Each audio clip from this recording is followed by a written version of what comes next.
Vocês já devem ter percebido que alguns estados acrescentam 2% à alíquota de ICMS incidente sobre algumas mercadorias e que esse percentual é vinculado ao chamado Fundo de Amparo à Pobreza e à Desigualdade Social. Mas quando aprendemos as espécies de tributos, verificamos que uma das características principais dos impostos é a não vinculação da receita da sua arrecadação, o que inclusive tem previsão constitucional. E como fica então esse adicional? O vídeo de hoje é sobre o adicional de 2% do ICMS.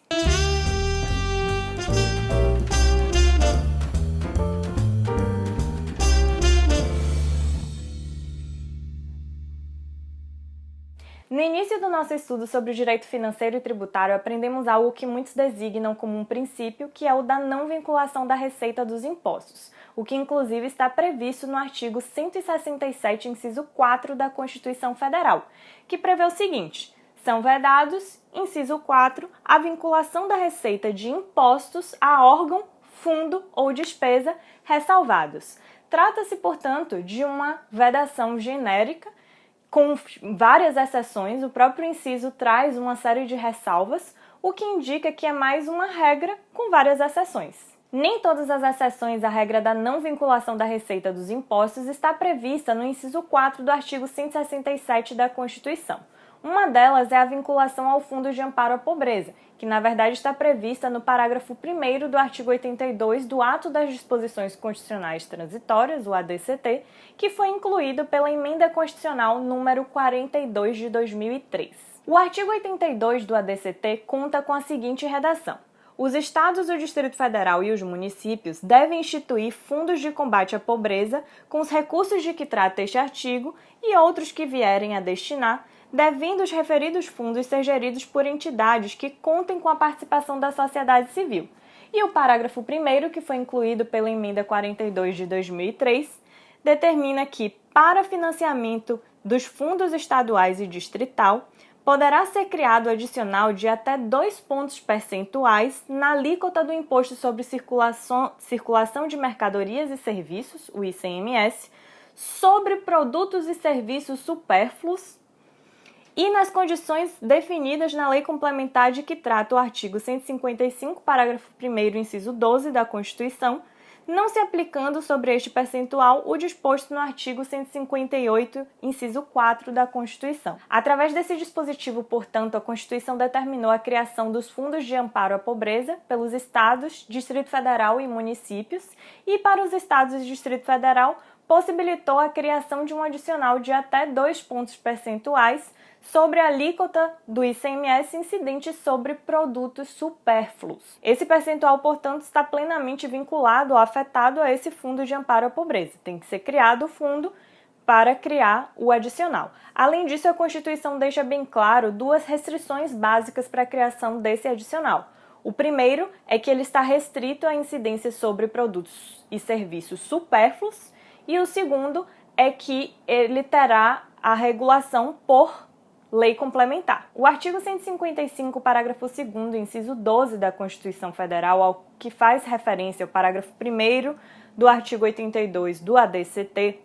ele traz o rol de matérias que são reservadas à lei complementar relativas ao ICMS, ou seja, a lei complementar, a lei geral do ICMS deveria definir quais são os produtos e serviços supérfluos. Só que a Lei Complementar 87 de 96, a nossa Lei Candir, que dispõe sobre as normas gerais do ICMS e cumpre com essa determinação do artigo 155, parágrafo 2º, inciso 12 da Constituição, ela não traz a definição de produtos e serviços supérfluos. Diante disso, as leis estaduais, por conta própria, tentam se adequar a essas restrições constitucionais. Eu vou trazer aqui para vocês 2 exemplos, o exemplo do estado do Rio de Janeiro e o exemplo do estado da Bahia. O estado do Rio de Janeiro, por exemplo, trouxe uma previsão na Lei 4.056 de 2002 que autorizou a criação do fundo estadual. No artigo 2º dessa lei, ele na verdade excepciona as mercadorias que não poderão ter incidência desse adicional. E aí traz gêneros que compõem a cesta básica, assim definidos, aqueles estabelecidos em estudo da Fundação Getúlio Vargas e em lei estadual específica, medicamentos excepcionais previstos em portaria do Ministério da Saúde e suas atualizações e em lei estadual específica, gás liquefeito de petróleo, gás de cozinha, fornecimento de energia elétrica residencial até 300 kWh mensais, consumo residencial de água até 30 metros cúbicos, consumo residencial de telefonia fixa até o valor de 1,5 vezes a tarifa básica, geração de energia eólica, solar, biomassa, entre outras, e operações com óleo diesel, de que trata aqui a Lei 2.657. Ou seja, ele na verdade, ao invés de definir quais são os produtos supérfluos que terão a incidência do adicional de 2%, ele retira os produtos que ele designa como essenciais, produtos da cesta básica, medicamentos, energia elétrica residencial, consumo residencial até determinado consumo, telefone fixo também até determinado consumo, gás de cozinha, enfim. Todos esses produtos que estão aqui nesse rol realmente são produtos essenciais e que, portanto, não podem ter a incidência desse adicional de 2% no âmbito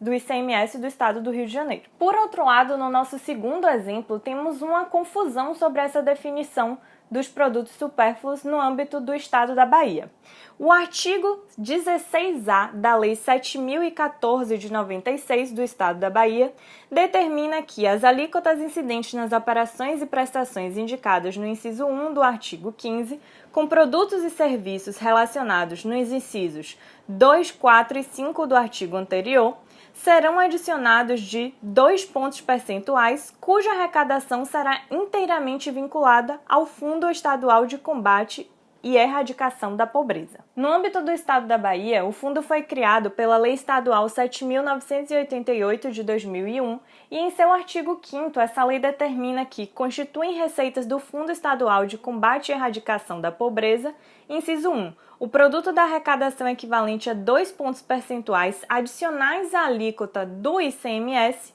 incidente sobre os produtos e serviços especificados no artigo 16 da Lei 7.014 de 96. A Lei 7.014 de 96 do Estado da Bahia é a lei do ICMS. Só que esse artigo 16 da Lei 7.014 de 96 do Estado da Bahia traz o rol de mercadorias que tem alíquotas diferentes das alíquotas padrões, tanto para menos quanto para mais. Tanto alíquotas menores do que a padrão, quanto maiores que a padrão. Se a gente for focar no inciso 2 do artigo 16, que é inclusive ao que faz referência o artigo 16A, que a gente leu anteriormente, a gente vai encontrar realmente muitos produtos supérfluos. A gente vai encontrar bebidas alcoólicas, ultraleves, embarcações de esporte e recreio, joias, perfumes. Mas a gente também vai encontrar na linha I desse inciso a energia elétrica, sem qualquer restrição quanto à questão do consumo residencial. Vejam que a presença da energia elétrica sem qualquer restrição nesse rol do artigo 16, inciso 2 da Lei 7.014 do Estado da Bahia já é bem questionável, porque esse é o rol de mercadorias que sofrem uma alíquota de 25% de ICMS. Fora isso, a gente ainda vai ter o adicional de 2% vinculado ao Fundo de Combate e Erradicação da Pobreza. Ao meu ver, a energia elétrica não pode ser considerada uma mercadoria supérflua, porque ela é objeto de consumo de pessoas de diferentes classes sociais e ela é essencial para o dia a dia dessas pessoas, para o armazenamento de alimentos e uma série de padrões que hoje são considerados essenciais, estão dentro, na minha opinião, do mínimo existencial das pessoas. É por isso que no estado do Rio de Janeiro, ele coloca como essencial o consumo de energia elétrica residencial até 300 kWh mensais. No estado da Bahia, a gente não tem essa restrição. A energia elétrica ela está no mesmo rol de joias, embarcações esportivas, perfumes, como se fosse uma mercadoria supérflua, com uma alíquota ainda maior do que a padrão, de 25%, e pela previsão da lei que institui o Fundo de Amparo à Pobreza, de Combate à Pobreza, ela ainda tem esse adicional de 2%, que é bastante questionável em face da Constituição. Com base nisso, podemos concluir que esse adicional de 2% ao ICMS é mais uma das exceções à não vinculação da receita dos impostos, esta autorizada pelo artigo 82, parágrafo 1º do ADCT, da própria Constituição. Apesar de ser nobre a causa dessa vinculação, o combate à pobreza e à desigualdade social, a gente percebe que nem todos os estados conseguem se adequar à restrição constitucional de só acrescer esse percentual sobre o percentual de ICMS incidente sobre as mercadorias supérfluas. Há casos, portanto, que esse adicional acaba incidindo sobre qualquer mercadoria que tenha uma alíquota diferente da padrão, e aí ela acaba incidindo sobre mercadorias que não são supérfluas, mas que são essenciais, como é o caso da energia elétrica no estado da Bahia. O maior problema da não obediência dessa restrição constitucional da incidência desse adicional de 2% apenas sobre mercadorias supérfluas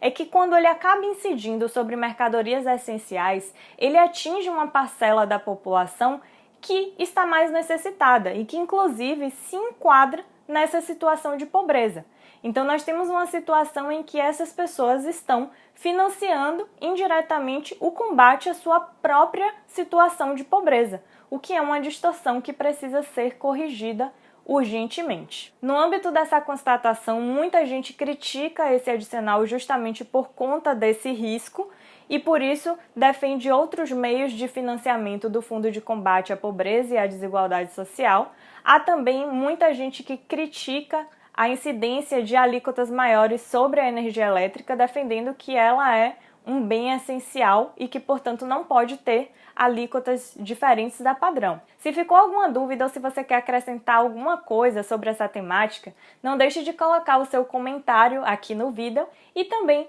não deixem de se inscrever no nosso canal para acompanhar nossas próximas discussões. Um abraço a todos e até a próxima!